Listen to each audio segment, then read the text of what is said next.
નમસ્કાર મિત્રો, અત્યારે જે ટ્રેન્ડિંગમાં ગીત ચાલે છે એ તમને સંભળાવવાનું છે. એટલે કે જિગ્નેશ કવિરાજનું ટ્રેન્ડિંગમાં સોંગ ચાલતું હોય ત્યારે મિતુલ વાલિયા ગાતો હોય ત્યારે કેવા ગીતો ગવાય.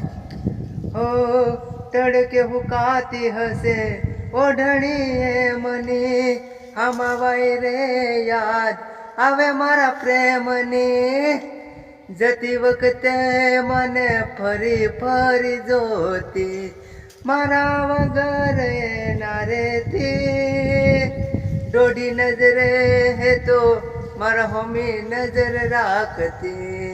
ઓઢણી માથે ઓઢી રોતી, યાદ આવે છે તું ને તારી વાતો, આવી શકે તો પાછી આવને, પાછી આવને, જતી વખતે મને ફરી ફરી જોતી, ઓઢણી માથે ઓઢી રોતી,